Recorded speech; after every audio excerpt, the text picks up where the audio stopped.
gabi sa lahat po. Tayo po ay nasa panibagong kabanata, chapter 61 ng Isaiah. Tayo ay patuloy pa rin pong mag-aaral, no? Tayo po ay sama-sama sa pagkatuto dito sa aklat ng Isaiah. First honor ako. Opo, kahit doon pa po, first honor ka na.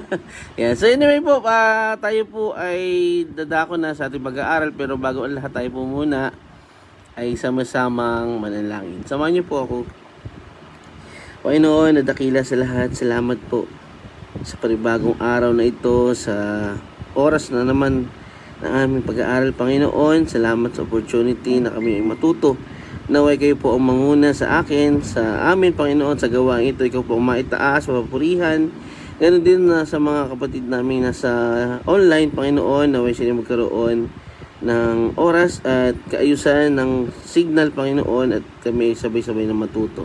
Naway sa gawing ito ay maunawaan namin ang aming pag-aaral, Panginoon. Ikaw ang manguna, ikaw ang makita at makilala, Panginoon, at maitaas ang pangalan mo. In Jesus' name, Amen. Yan, so tayo nga po ay nasa panibagong kabanata at nasa chapter 61 ng Isaiah. Kahapon nga po ay natapos yung kabanata 6 na po, no? Yan, kabanata 60 ng Isaiah, at ito nga po ay may kabuang tema ng panunumbalik ng bayan ng Panginoon, no? Mula sa pagkabihag. At ito nga po ay kikilalanin, magniningning at pararangalan ng mga bansa, no? Paglilingkuran at dadalhan o paghahandugan sila ng mamahaling mga kagamitan para sa kanilang para sa kanyang karangalan, no? At syempre ito nga rin po tumutukoy sa kadakilaan ng Panginoon. Sa pamagitan ng kanyang bayan ay makikilala ang kanyang kalwatian, kadakilaan sa buong mundo, no? So ang Isaiah 60 ay patunay na ang Panginoon ay hindi kailanman nawala ang kanyang pagmamahal sa kanyang bayan, sa kanyang lingkod. At dito mas lagi doon natin nakita ang tunay na kalikasan ng Panginoon, no? Sa pamamagitan ng kanyang pangako, sa pamamagitan ng pagtupad nito ay makakaranas ang kanyang lingkod ng tunay na kagalakan, no? Kagalakan, kapayapaan na sa dulong panahon ay magiging maayos, no? Mamumuhay ng tuwid at may katwiran ang mga tao. So ngayon po, tayo naman ay dadako sa Isaiah 61 at ito po ay tumutukoy nga po sa pagdating, no, ng Mesaya, no? Sa panahon nga po ito ni Propeta Isaiah, ang konteksto nito ay yun nga po nagpahayag ang Propeta Isaiah sa Judah, no? Bago nga po sila maitapon o mabihag. Ito nga pong kabanata ay nagbibigay diin sa higit pang sitwasyon ng pagsuway at paghatol sa mga Israelita. Mga binibigyan din ito ang gagawing pagtubos at panunumbalik, tulad nga po nung nabanggit din sa pag-aralan natin sa nakaraang kabanata, na ito nga po ay tumutukoy sa pagtubos, no? Ng ipapadala ng Panginoon na tagapagligtas. Nandito rin po makikita rin natin na binibigyan din dito ang gagawing pagtubos, pagpapanumbalik, magsisisi at pagpapakumbaba, magsisisi at manunumbalik sa Panginoong Diyos. Ang pagpapala nga po na tanging ang Diyos lamang, no, ang pinagmumulan o ang pagmumulan mismo, o ang Diyos lang mismo ang makakagawa, no? Wala nang iba. So ito ay wika ng muling pagtatayo ng mga sinaunang guho. O ibig sabihin yung mga nasira, no, noong sinakop ang Judah. Ito ay makikita rin natin na ang kanilang pagbabalik mula sa pagkatapon sa Babylonia sa panahon na yon, no? Ito nga po ay ito ay naaayon sa pagbabalik mula sa pagkatapon sa Babylonia. Ngunit ang mga pangako ay lumalampas sa makasaysayang papanumbalik patungo sa isang espiritual at walang hanggang katuparan, which is natalakay natin sa 60, no, na yun pong ang Diyos ang mamumuno, ang Panginoong Hesus ang mangunguna sa government, no, mamumuhay na matuwid at puno-puno ng karunungan at katwiran ang mga tao. Dito makikita natin ang Isaiah 61 ay isang malalim na kabanata kung saan hinuhulaan ni Propeta Isaiah ang isang banal na misyon ng pagdadala ng mabuting balita sa mga inaapi, pag-aaliw sa lahat ng mga nagdadalamhati at pagpapahayag ng panahon ay pagpapahayag ng taon ng biyaya ng Diyos. Ito ay isang mensahe ng pag-asa ng pagpanumbalik ng Israel. At alam naman natin, no, coming from the captivity ay yung naging sitwasyon mismo ng buong bayan ng Jerusalem. Nakita natin talagang totally coming from the distraction, no? Ibig sabihin, destroyed talaga, kumbaga totally natiwangwang na lupain, no? Wala nang mga anumang yaman, no? Kumbaga talagang nasakop sila ng Babylonia. So dito ay isang mensahe ng pag-asa at panunumbalik ng Israel, banal na hustisya at pagdiriwang ng bayan ng Diyos sa kanilang tinubos na kalagayan. Ang teksto ay lumalampas sa konteksto ng kasaysayan nito na may dalang mensahe ng espiritual at emosyonal na pagbabago na tumatatak sa mga individual at komunidad kahit ngayon, no? Napakagandang balita na darating na balita para sa kanyang bayan, no? Isang pagbibigay ng pag-asa sa mga tao. Kung ikaw naman talaga ay sitwasyon mo ay nandun ka sa sa iniisip mo na walang-wala ka na talagang pag-asa, o sitwasyon mo walang-wala ka na, no, na may pag-asa pa ba, mayroon pa ba tayong magiging buhay na maganda, maliwalas, no? Talaga maiisip natin na wala na, no? Pero dito biglang may dumating na balita, no? So ito po ay isang nakakatuwang kabanata na makikita natin yung pag-asa na pagdating ng Mesaya. So dito ay ang pagpili at pagtatalaga o anointing ng Diyos upang magdala ng mabuting balita sa mga inaapi. So nandun siyempre yung pag-aaliw sa mga sawing puso, doon nga sa pagbibigay ng pag-asa sa mga nagdaranas ng kahirapan, at siyempre para ipahayag ang taon ng biyaya ng Panginoon. So isang masasabi na natin nakaka-excite na kabanata, no? Bakit? Kasi nandun po yung yung good news, no? Sino ba naman ang hindi natuwa dun sa binalita na good news? Siyempre lahat po natuwa, no?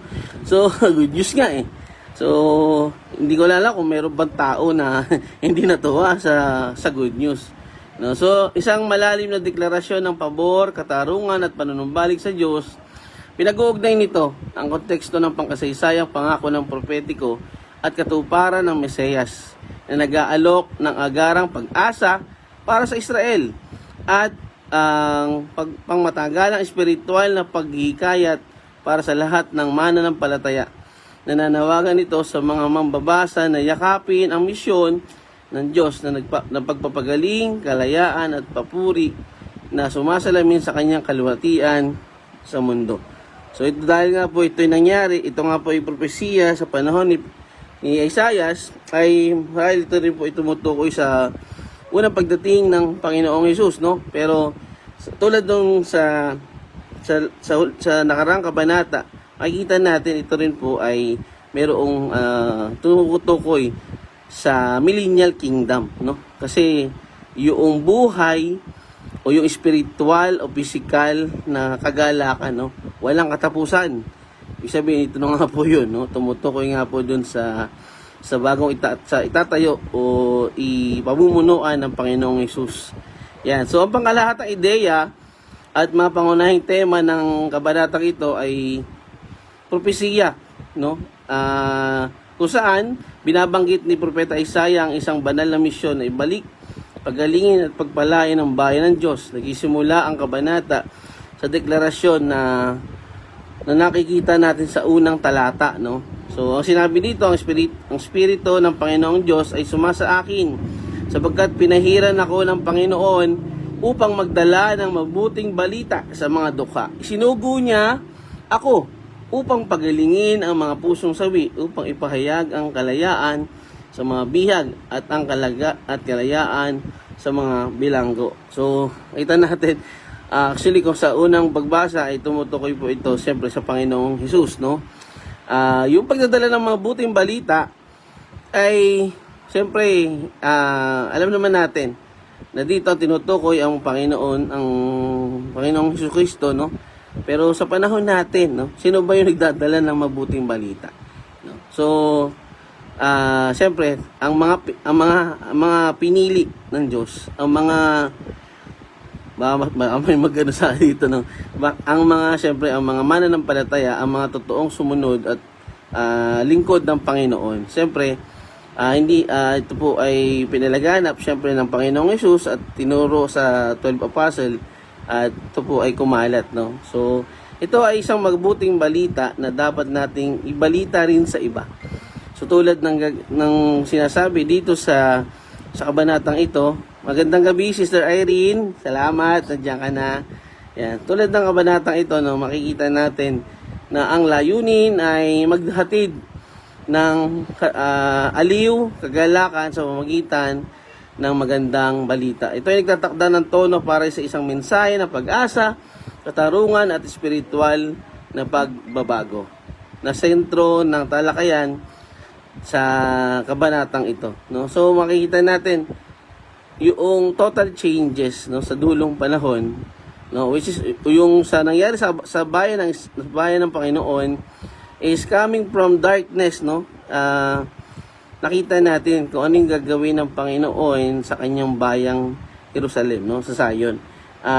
Magniningning, magpapalait, paglilingkuran, no, from being naglilingkod, ngayon sila yung paglilingkuran. At dito naman sa dulong panahon, from being nagtitiis, nagtsatsaga, naghihirap, may persecution, pero makakaranas ng totally changes, no, na talagang ito ay pangako ng Panginoon sa kanyang mga nagtiwala at nanampalataya. Okay, binibigyan din ng talatang ito, ng mga kabanatang ito, ang ilang mga pangunahing tema na mapag-aaralan natin sa buong kabanata. So, ang pagpapanumbalik ng kaaliwan, so nabanggit natin kanina, no, magdadala ng aliw para sa mga nasaktan, nahirapan, no? At dito ay nangako ang Diyos na papalitan ang pagdadalamhati at kawalan ng pag-asa ng kagalakan at papuri. Ang abo ng pagdurusa at pagdadalamhati na bunga ng kasalanan ay papalitan ng korona ng kagandahan at ang mga kahiyan at pagkalugmok ay magiging dobling bahagi ng pagpapala. Again, magandang gabi, Pastor Michael from Mindoro. Magandang gabi po sa inyo, sa pamilya mo.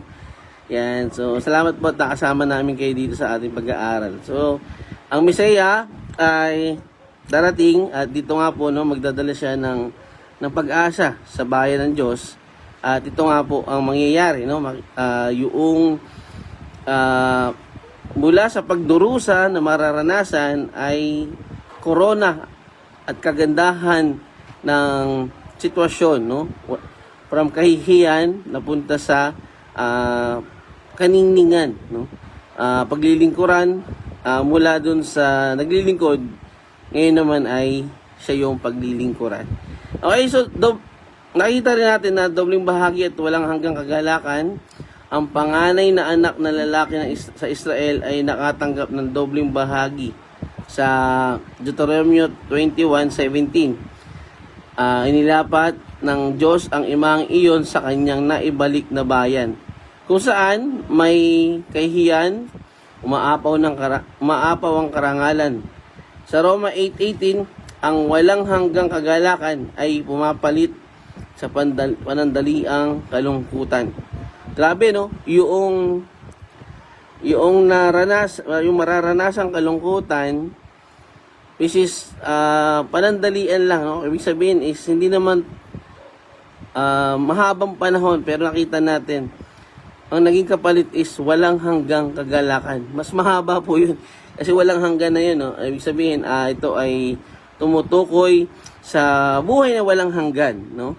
Na mararanasan ng lingkod ng Panginoon. Nandito rin po yung katarungan at tipan. Ang pagmamahal ng Panginoon para sa katarungan ay tinatampok at nagtatatag siya ng isang walang hanggang tipan sa kanyang bayan na tinitiyak ang kanilang karangalan at pagkilala ng mga bansa, gaya na binabanggit sa Kabanatang 60. Nakita naman natin sa kabuuang kabanata na 6 na po ay tumutukoy ito sa karangalan o pagpaparangal na ibibigay ng Panginoong Yahweh sa kanyang bayan.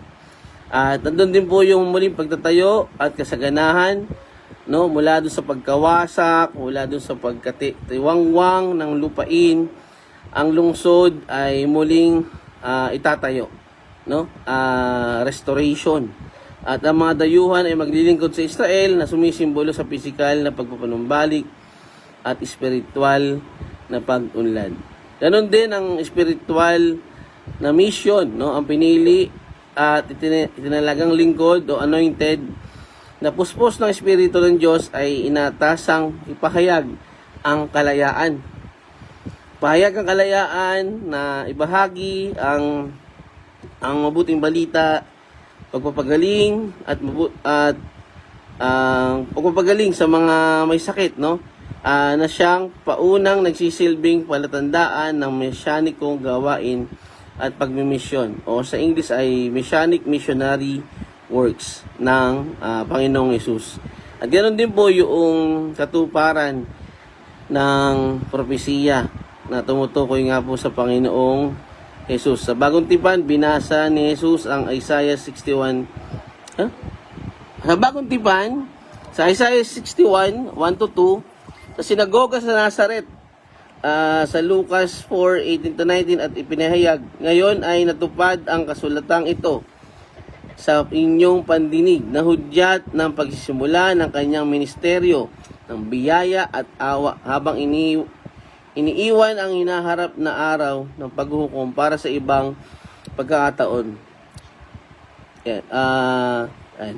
So ito po yung makikita natin mga pangunahing tema sa buong kabanata. So 11 talata na punong-puno ng aral na tumutukoy nga po sa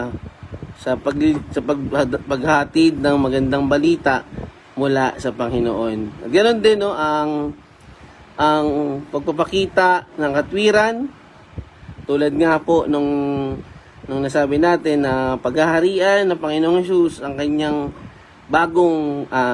itatayong bagong millennial kingdom, no? At siya ang mangunguna. Siya yung magmamanage, yan. So at doon nga po, no, sa kanya magmumula ang anong magagawin ng mga tao. At dito nga po makikita natin yung katwiran ng Diyos ay makikita sa kanyang mga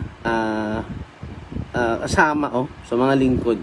So tulad ng isang ikakasal na babae at lalaki na nagsusuot ng magandang damit, binibihisan din ng Diyos ang kanyang bayan ng katwiran na makikita natin sa verse 10 na una niyang inamin ni Isaiah, lahat ng ating matuwid na gawa ay parang maruruming basahan. Sa Isaiah 64:6, ngunit ang Diyos ay nagbibigay ng walang bahid na kasuotan. Kapag ang mga mananampalataya ay lumalakad sa daan ng Diyos, napapansin ng mga bansa. Sa Mateo 5:14-16. So makikita natin yung iba't ibang tema ng kabanatang ito na tumutukoy sa magandang balita na ihahatid, no, ng Mesaya. At dito ay makikita natin sa kabuuang kabanata ang pagtugon ng Panginoon sa kanyang pangako.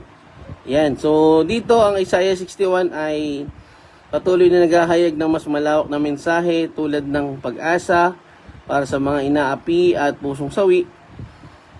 Katarungan at katapatan ng Diyos ang nakapagpapabagong kapangyarihan ng Espiritu ng Diyos, ang panawagan na mamuhay bilang isang bayang pinagpala at pinarangalan ng Diyos.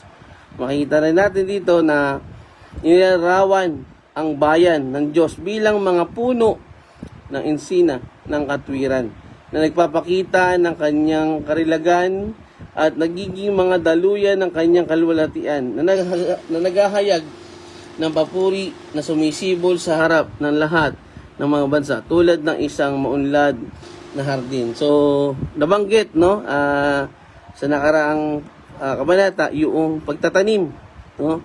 Makikita na sisibol, mamumunga, at ito ay makikita ang kadakilaan at kalwalhatian ng Diyos sa pamamagitan nitong bunga na to, no?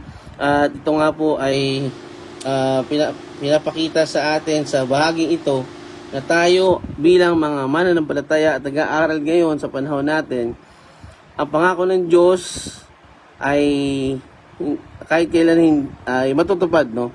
At dito ay ang kanyang pagbibigay ng mabuting balita sa pamamagitan ng Panginoong Hesus ay isang palaala din, no, sa lahat na nakakapagbasa nito. Tayo ay dapat na harapin ang mga bagay na to na makikita rin natin dito na kinakaharap ng Diyos ang mga tao sa kanilang pinakamasasamang sandali, kahirapan, pagkabihag, kalungkutan, at itinataas sila. Grabe po, no? Yung sequence, yung process, no, na pamamaraan ng Panginoon na gagawin niya sa kanyang anointed, kanyang pinili, no? Sa dulo, nandun po yung pagpapala, nandun yung pagtataas, no? So, ang unang pagparito ni Jesus ay nagpasimula ng panahon ng pagsang-ayon. Ang kanyang pangalawa ay tutuparin ang pangako. So, yung unang pagdating, siyempre, siya nga po ay tinubos tayo, no? Mula doon sa kasalanan. At ngayon, siyempre, yung pong sa Millennial Kingdom, yung sa second coming niya. Magandang gabi, Brother Edgar. Nandiyan ka na po. Yan, late joiners. Okay lang po, habol ka po. So, dito bilang mga pari, dinadala ng mga mananampalataya ang mabuting balita. Ang mabuting balitang ito sa iba na nagsisilbing tulay sa pagitan ng Diyos at ng isang nasasaktang mundo, no? Lalo na po ngayon, kahit na yung sitwasyon natin ngayon, no? Marami talagang kailangan ng mabahaginan ng mabuting balita. Talagang distorted na po ang mundo, no? Pero dito, pinapaalalahanan na sa pamagitan ng Panginoong Hesus sa pagdadala ng mabuting balita, tayo rin bilang mga lingkod, ito po yung ating maipamuhay, no? Yung mararanasan, no? Naalala ko tuloy yung evangelism na ibabahagi mo yung kagandahan ng buhay, no? Sa buhay na walang hanggan. So, sino ba naman ang may ayaw nun? Yan. So, kaya nga good news, no? So, yung Espiritu na nagbigay kapangyarihan kay Jesus ay pumupuno rin sa kanyang mga tagasunod. Ito po ay sa mga gawa 1:8 na nagbibigay sa kanila ng kakayahan upang gamutin ang mga pusong sawi ngayon. Ang Mesiyas, ang kanyang katangian at tungkulin, sa verse 1-3, ang kanyang mga pangako tungkol sa magiging kaligayahan ng simbahan sa hinaharap, 4-9, at pinupuri ng simbahan ang Diyos para sa mga awa na ito, sa verse 10-11. So dito naman po makikita natin ang pagkakahati-hati or yung division. So ang kabanatang ito ay nagbibigay diin sa taon ng paglingap ng Panginoon sa Israel. Nag-iiwan ito ng mensahe sa mga mananampalataya ngayon na ang Panginoon ay hindi nakakalimot sa kanyang mga pangako sa atin. Nang panahong tayo ay nakipag-isa sa kanya at sumunod sa kanyang mga tagubilin. So ito nga po yung yung walang hanggang tipan ng Panginoon sa kanyang bayan, na walang hindi kayang gawin ng Panginoon, lalo na sa usaping pagliligtas, no? Sa usaping pagpapanumbalik, pagbabago, at yung pagpapala niya sa kanyang lingkod. So itong Isaiah 61 ay isang propesiya ng pagdating ng Panginoong Hesus na Mesaya, no? Na Mesaya, at maghahatid ng mabuting balita. Ang balita na makapagbigay ng pag-asa, kaaliwan, at pagbabalik o panunumbalik ng mga tao sa Panginoon. Ito ay paalaala sa panahon natin ngayon na bilang mga lingkod, tayo ay pinapaalalahanan na gawin ang ating mga misyon na pagbabahagi ng Ebanghelyo ng Diyos, na isang napakamahalaga sa buhay ng tao upang makakilala sa Panginoon. So yan po, no, dito sa mga talata 1 to 3, ito po ang tema, no, na ang sugo na pinahira ng Espiritu, or the anointing, no? The anointed. Ang lingkod na hinirang ng Diyos ay napupuspos ng Espiritu upang magdala ng mabuting balita, magpagaling ng mga pusong sawi, magpahayag ng mga kalayaan, magpahayag ng paglingap ng Panginoon, aliwin ang mga nagdadalamhati at palitan ang abo ng isang korona ng kagandahan. Ang mga taong nailigtas ay nagiging mga puno ng ensina ng katwiran na nagpapakita ng karilagan ng Diyos. Napakagandang balita po, no? Na binabanggit dito sa verse 1 to 3, na sino ba yung hindi matutuwa, no, sa balitang ito. So ito ay isang mensahe na mangyayari po, no, nagagawin ng Diyos sa after this sa panahon ni Propeta Isaiah. Ang mga propeta ay pinagkalooban ng Panginoon ng banal na Espiritu ng Diyos. Subalit hindi isa lahat ng pagkakataon nagtuturo sa kanila kung ano ang sasabihin at nagiging sani upang sabihin nila ito. Ngunit si Kristo ay may Espiritu palagi na walang sukat upang maging kwalipikado siya bilang tao para sa gawaing itinalaga sa kanya. No, 12 apostle, no, 12 apostol na ginamit, na tinuruan ng Panginoong Hesus upang ibahagi, no, which is yung pagbabahagi ng ebanghelyo, yung nabanggit po dun sa Mateo 28, no, yung sa Mateo sa Great Commission, no. Yan. At ito ay isang paraan o way ng Panginoon upang maipahayag ang gandang balitang ito para sa lahat, lalo na sa mga nahihirapan at nawawalan ng pag-asa. Sa lahat ng panahon, ang mga mahihirap ay karaniwang mas handang tumanggap ng ebanghelyo. Ito ay makikita rin natin sa mga aklat, sa mga bagong tipan, no.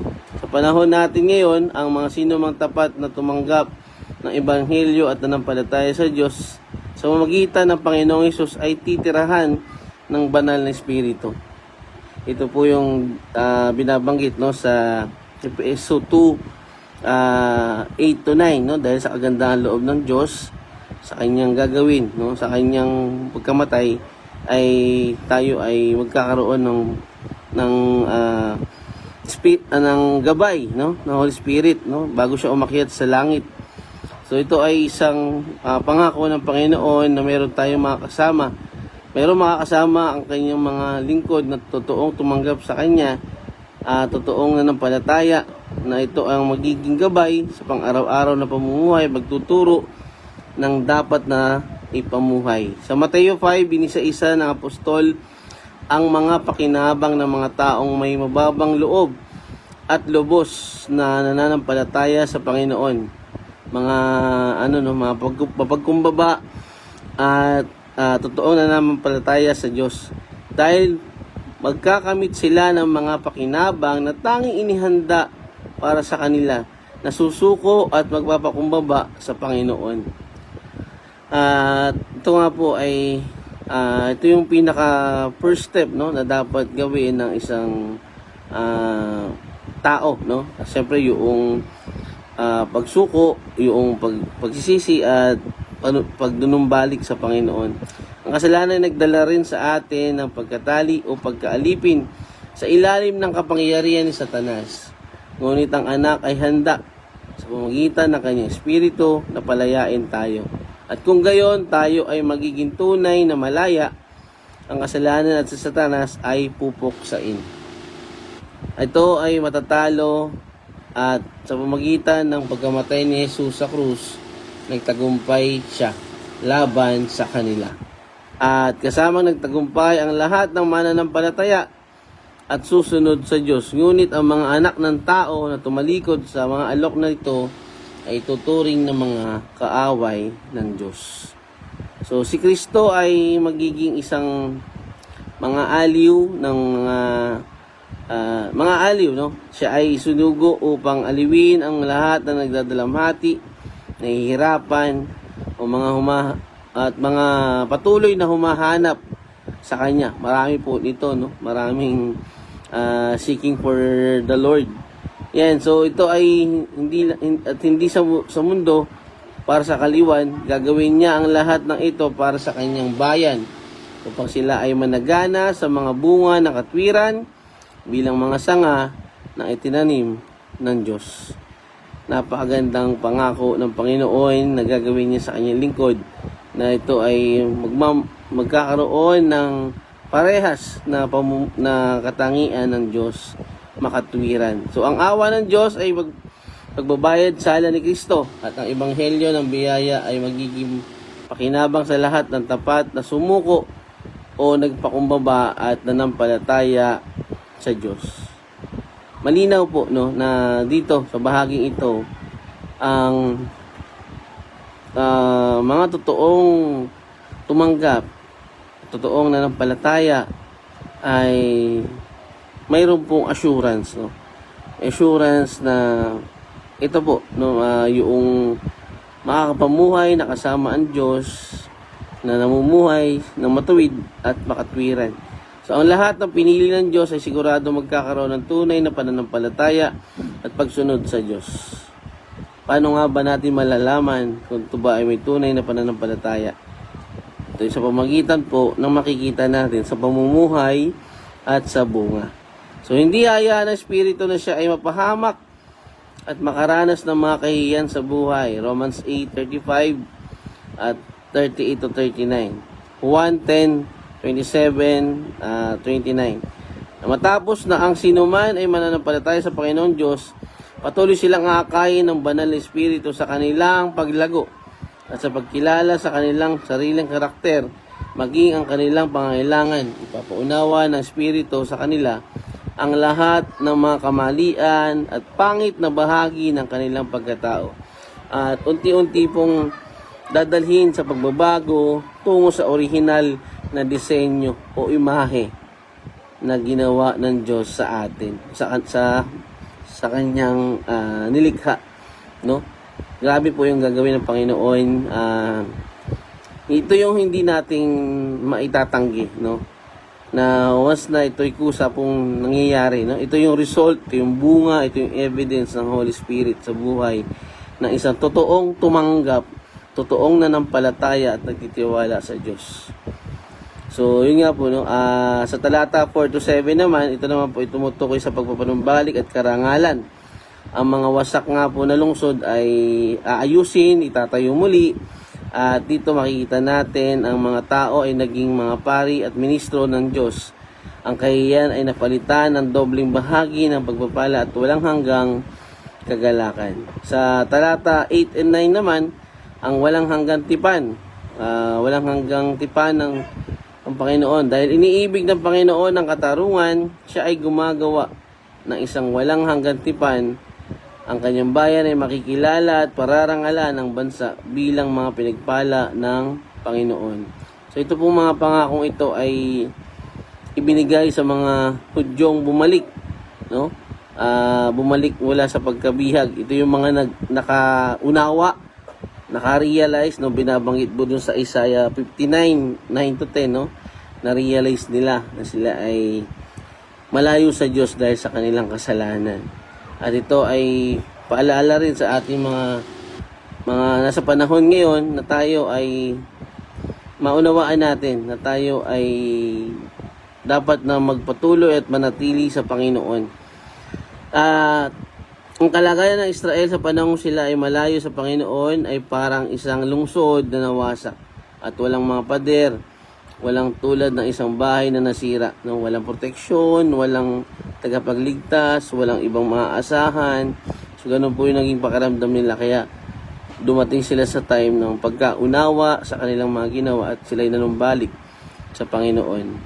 Yan. So sa ating kapanahonan, ang lahat ng makasalanan ay sumusuway sa Diyos o sa utos ng Diyos ay na sumusuway sa Diyos, na kilala sa Kanya, na magpapakumbaba, magtitiwala, manunumbalik sa Panginoon at mananampalataya ay may bagong pagkatao.